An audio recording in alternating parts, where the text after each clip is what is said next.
diabetes dan terus minum obat-obatan untuk mengurangi gula darah dan kencing manis, tapi tidak kondusif. Untung teman saya menyarankan untuk berobat ke Sinsay Tongji Medistra Makassar. Dengan 5 paket pengobatan dan harga yang wajar, kini saya pulih kembali. Pengobatan dengan metode TCM akan mengeluarkan racun dari dalam tubuh dan membunuh sel penyakit. Racun akan dikeluarkan melalui pembuluh darah dari titik meridian telapak kaki. Saya menderita penyakit kanker payudara. Saya telah berobat sampai ke luar negeri, tapi selalu kambuh lagi. Kanker saya malah menjalar kemana-mana. Akhirnya saya berobat ke Sinsay Tongji Medistra Makassar. Hanya dengan 6 paket pengobatan, kini saya telah sehat kembali. Terima kasih Sinsay Tongji Medistra Makassar. Setiap pasien yang datang berobat akan mendapatkan harga spesial. Sinsay Tongji Medistra Makassar. Inilah Jakarta. Disinilah satu-satunya di mana bisnis menyatu dengan debur ombak. Berpadu dengan adrenalin di padang golf dan kelembutan relaksasi yang menenangkan. Melebur dengan sajian yang menggugah selera.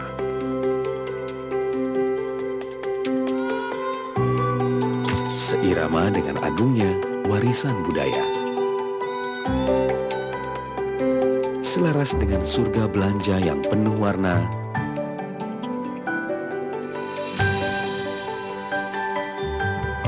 Dan menghidupkan malam yang penuh cerita.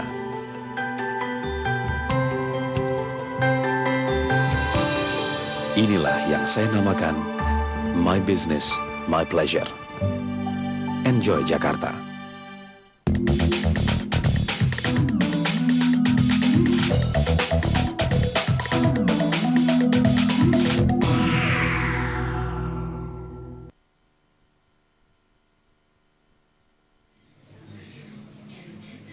Iya, pemirsa Sun TV dan juga pendengar radio Suara Celebes FM, kita lanjutkan kembali seri diskusi kita sore hari ini langsung dari Warung Kopi 115. Dan pemirsa, beberapa waktu yang lalu kami juga mendapat semacam statement dari Humas Perusahaan Daerah Air Minum Kota Makassar, dalam hal ini Bapak Idris Tahir yang menyampaikan sesuatu terkait dengan kasus ini. Kita saksikan, kita simak sama-sama.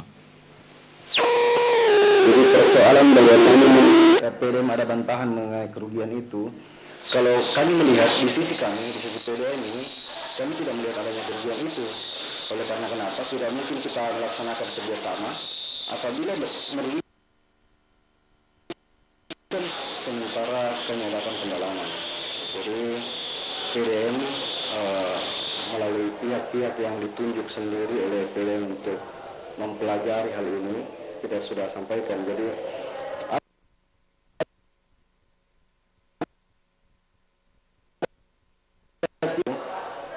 pertama meminta kepada PDM untuk melakukan pertemuan kembali dengan mitra kerjanya, dan itu sudah kita lakukan. Selanjutnya BPK juga merekomendasikan PDAM itu untuk meminta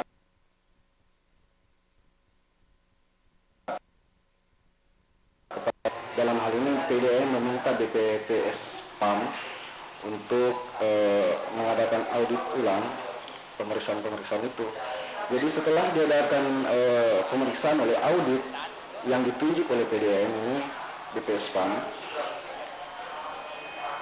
mengatakan bahwa belum ditemukan adanya kerugian PDAM dari kerjasama ini.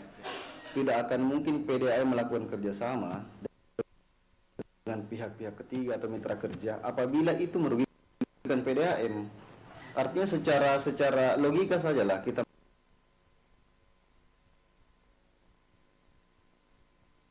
menganggap ini diri.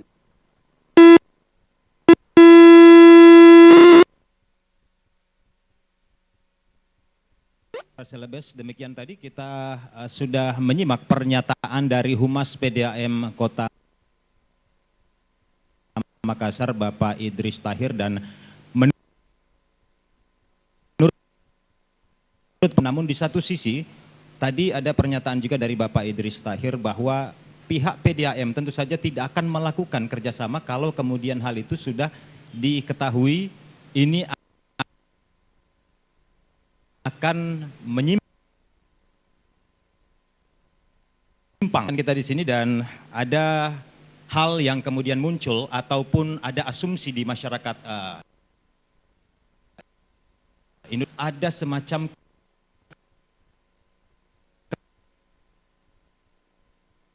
tentu saja kepada institusi penegak hukum, dalam hal ini KPK. Lalu kemudian di satu sisi KPK ada juga sebagian kalangan mengatakan kadang-kadang keliru melakukan koordinasi ataupun mengambil satu keputusan. Hal ini kita coba konfirmasi kepada Pak Prof. Pak Prof, Anda melihat hal seperti ini bagaimana dipetakan, Pak Prof? Jadi menyambung statement dari Pak Jusman tadi bahwa telah diadakan audit secara bertahap ya, jadi 1, 2, dan 3 ini audit yang dilakukan beberapa kali ini kan menimbulkan kesan kepada masyarakat bahwa seolah-olah PDAM itu ada imuniti ya, ada kekebalan tidak dilanjuti sehingga muncul yang kedua sampai muncul yang ketiga. Ini nih image masyarakat ini bahwa ada kekebalan hukum di situ, dan kita tidak berasumsi menduga-duga bahwa ada interaksi negatif dengan penegak hukum, tidak ya. Ini dugaan dari masyarakat, dan ini hak yang harus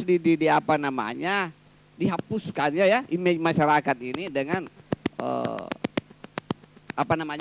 penanganan oleh KPK ini supaya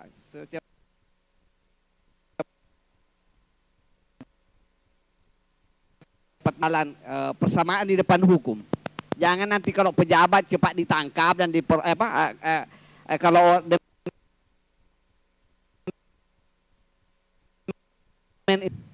boleh dikatakan eselon 1, eselon 2 itu seperti kebal hukum, ini kan yang iya. Sehingga kemudian memunculkan persepsi yang negatif. Ya, kita tahan dulu Pak Prof, dan saat ini pemirsa Sun TV kita sudah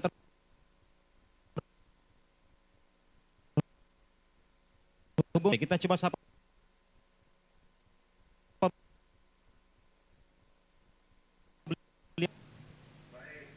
Baik, alhamdulillah. Iya, betul. Iya, Pak Johan, kebetulan sore ini kami berkumpul di suatu warung kopi kemudian memperbincangkan kasus korupsi yang spesifik terjadi di Provinsi Sulawesi Selatan yang terkait dengan salah satu badan usaha milik daerah PDAM. Dan kita tahu ini juga sudah diambil alih oleh KPK berdasarkan hasil audit dari BPK beberapa waktu yang lalu. Kita ingin ketahui sampai sejauh mana penanganannya di KPK saat ini, Pak Johan. Gini ya, perlu diluruskan dulu ya, bukan diambil alih. Jadi ya, berdasarkan hasil audit ya, kemudian ada data-data awal yang masuk ke KPK. KPK ya, seperti juga menangani laporan atau hasil audit yang lain, tentu melakukan yang disebut dengan proses telaah terlebih dahulu ya. Dan dari hasil telaah itu kemudian KPK menyimpulkan bahwa KPK perlu melakukan proses lebih lanjut, yaitu mintai keterangan di sana, dan tentu saya tidak bisa bicara detail mengenai apa dan siapa, kemudian apa yang sudah diperoleh oleh KPK dalam kaitan dengan kasus di PDAM Makassar ini. Tapi yang pasti saat ini kami sedang melakukan pengumpulan bahan keterangan terhadap kasus ini, sehingga nanti bisa disimpulkan apakah dalam kasus ini nanti KPK akan bergerak kemana. Itu nanti setelah melalui proses pengumpulan bahan keterangan dan penyelidikan tentu saja. Nah, baik, Pak Johan, di sini saya juga bersama dengan Bapak Profesor Dr. Sukri Akub SHMH, Guru Besar UNAS, kemudian juga ada Bapak Jusman AR dan juga ada Bapak Arif Wicaksono, dan salah satu dari mereka ini akan berbincang dengan Pak Johan. Boleh Pak Johan, kami minta waktunya sejenak? Oh, silakan. Ya, ada hal yang mau dikonfirmasi oleh Pak Jusman ke Anda. Ya, silakan. Halo. Halo ya. Halo Bang Johan, ini Adinda Jusman AR. Ya, gimana Pak Jusman? Iya, salam lawan korupsi. Iya. Gimana Pak? Iya, saya kira kami dari masyarakat Makassar tetap selalu memberi dukungan ke KPK, tetap senantiasa bersedia untuk dimintai jikalau terjadi kekurangan-kekurangan data, dan memang sudah tepatlah kiranya jikalau KPK yang menangani kasus tersebut.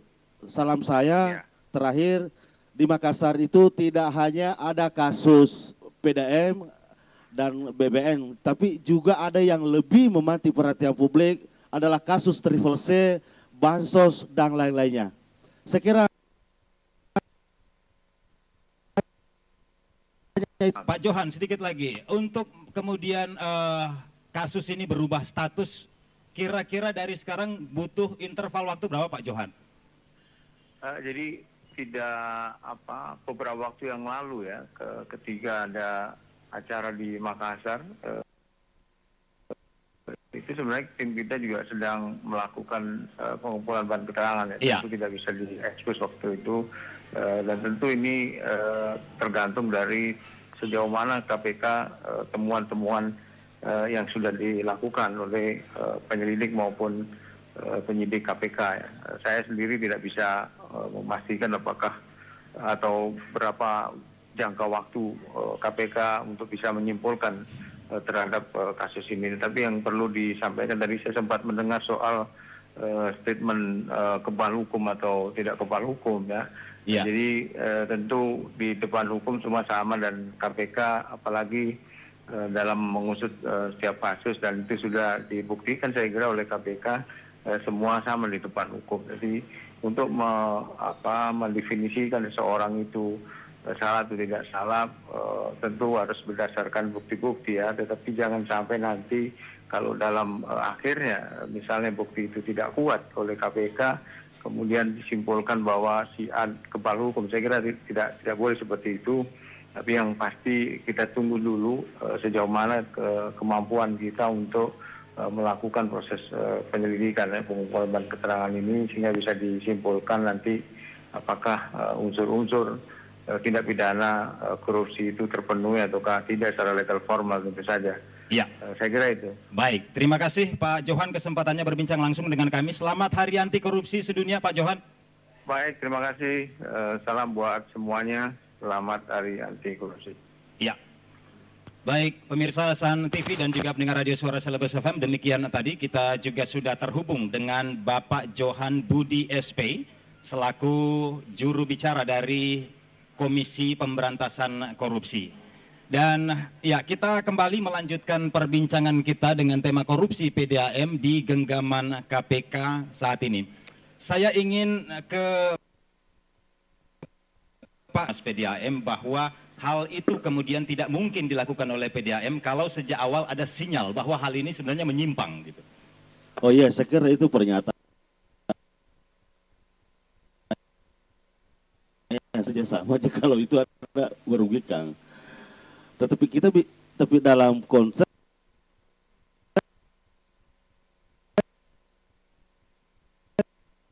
pemerintah daerah,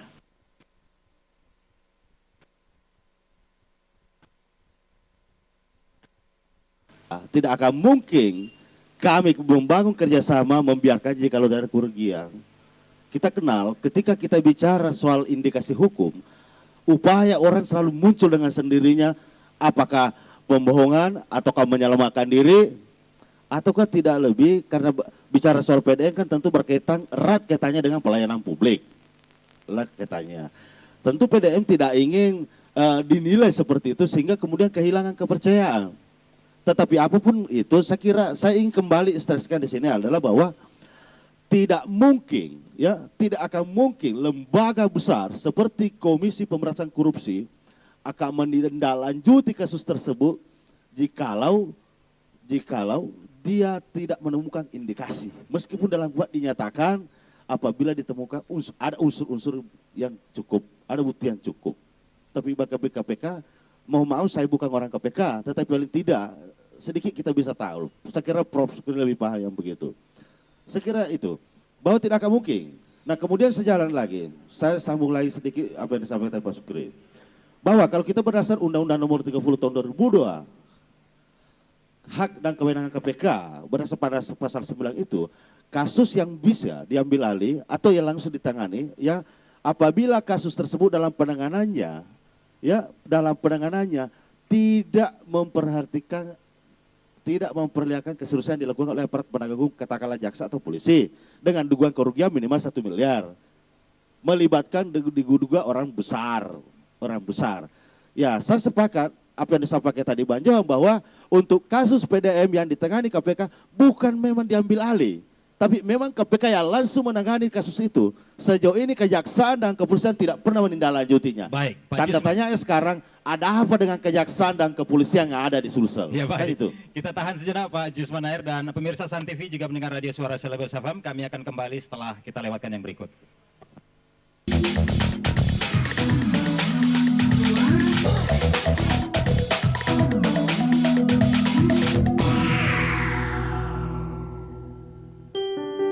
Inilah Jakarta. Disinilah satu-satunya di mana bisnis menyatu dengan debur ombak. Berpadu dengan adrenalin di padang golf dan kelembutan relaksasi yang menenangkan. Melebur dengan sajian yang menggugah selera.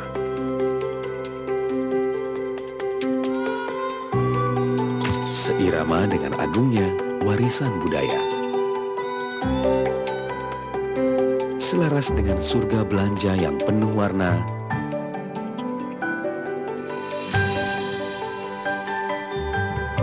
Dan menghidupkan malam yang penuh cerita.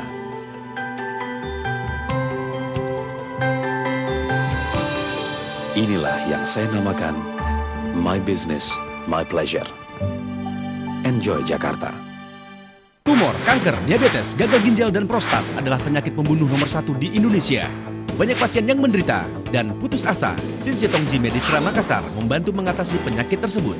Banyak pasien yang berhasil disembuhkan.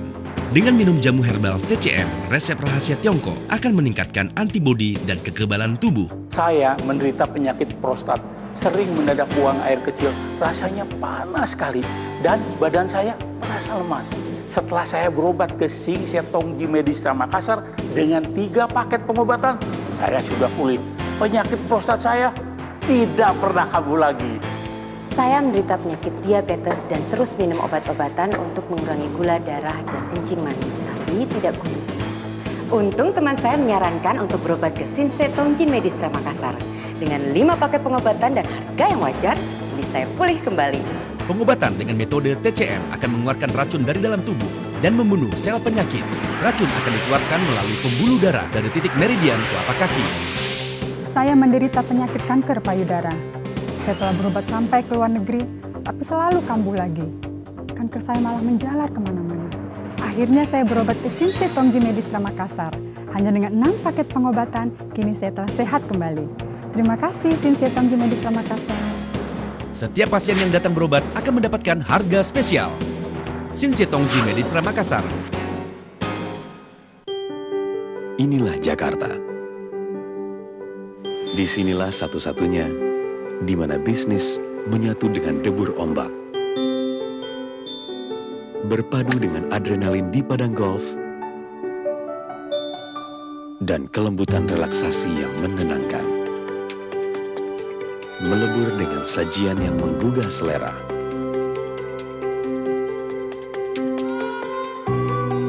Seirama dengan agungnya warisan budaya. Selaras dengan surga belanja yang penuh warna.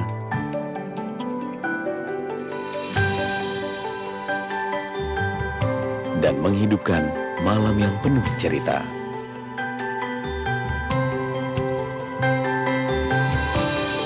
Inilah yang saya namakan My Business, My Pleasure. Enjoy Jakarta.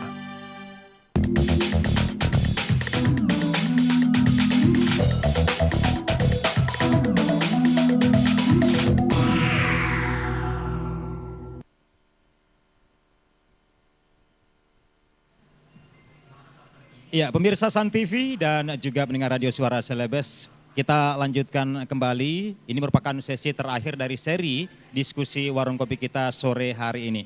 Dan kembali saya ke Pak Prof dulu sekaitan dengan statement tadi yang dikemukakan oleh Humas PDAM Makassar, Bapak Idris Tahir. Pak Prof, ada yang mau ditambahkan dari pernyataan beliau tadi? Kalau kita mendengarkan statement tadi, kayaknya ada sesuatu yang tidak logis ya. Bahwa tidak mungkin akan dilanjutkan kalau ada kerugian negara. Ada argumen yuridis bahwa ke KPK menggunakan wewenangnya yang terdapat dalam pasal 4 itu kepastian bahwa dia telah menemukan unsur-unsur tindak pidana ya dalam korupsi itu, di mana terdapat misalnya sifat melawan hukum, unsur memperkaya diri sendiri atau orang lain, merugikan keuangan negara atau perekonomian negara, itu pasti ada di dalam temuan BPK, sehingga unsur-unsur ini dipandang telah ada sehingga baru dia serahkan ke penegak hukum. Jadi tidak mungkin BPK itu mau BPK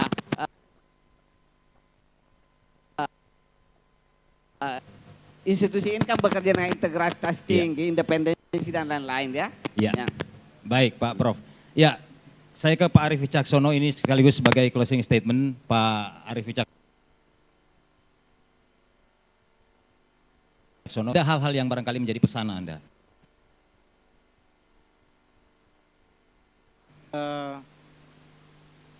Beradanya kasus korupsi PDAM Kota Makassar ini di tangan KPK itu mesti kita apresiasi secara bersama-sama, karena inilah kesempatan untuk kemudian kita melihat bagaimana faktor hukum yang harus ditegakkan itu kemudian bisa terlihat atau bisa dirasakan oleh masyarakat secara langsung. Karena apa? Karena PDAM itu terkait dengan pelayanan publik dan itu akan sangat merugikan publik kalau kemudian kerugian yang ada di PDAM tidak bisa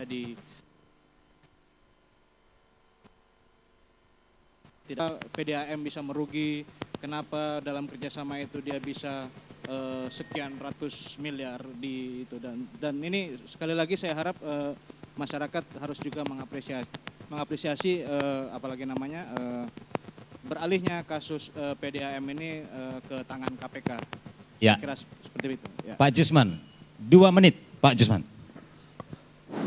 Ya, saya kira yang menariknya di situ ialah apakah dalam tindak lanjut kasus tersebut yang diduga merugikan sehingga muncul statement tadi Pak Humas, saya lagi-lagi kembali ingin membantah itu bahwa apakah masyarakat mau percaya pihak PDAM atau BPK.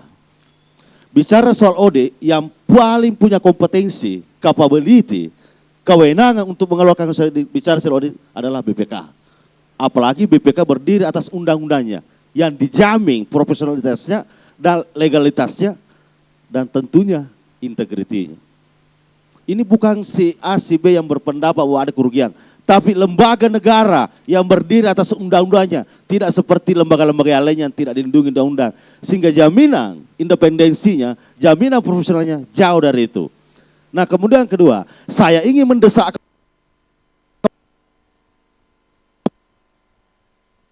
sampai badan pengawasnya, bahkan sampai jajaran pemerintah Kota Madia. Kita ketahui yang mengangkat ini direksi adalah siapa?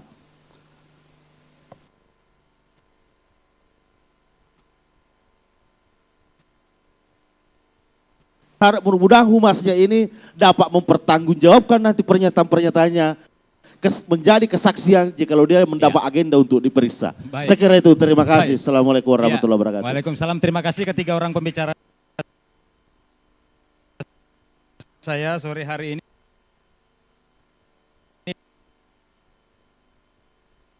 Dan Agus akan sama-sama menyaksikan pembacaan sebuah petisi di tanggal 9 Desember 2012 hari ini yang juga bertepatan dengan Hari Anti Korupsi Sedunia oleh Garda Tipikor Fakultas Hukum Unhas, kemudian Lembaga Penggiat Anti Korupsi dan juga BEM Fakultas Hukum Universitas 45.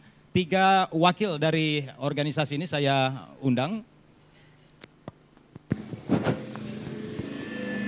Ya, dan Pemirsa Sun TV, demikian juga perjumpaan kita di seri diskusi Warung Kopi kita 115 Todopuli untuk edisi hari ini 9 Desember 2012 dan tentu saja kita masih akan juga bertemu pada seri-seri berikutnya. Selamat sore dan sampai jumpa.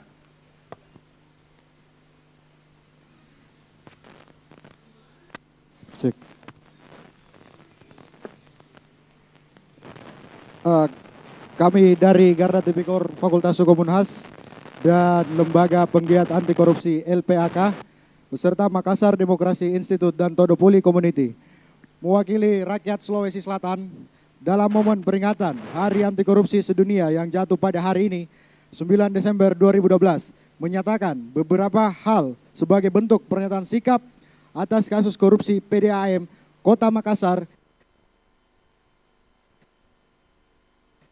Yang pertama, meminta Komisi Pemberantasan Korupsi Republik Indonesia untuk menuntaskan kasus korupsi PDAM seterang-terangnya dan sejelas-jelasnya.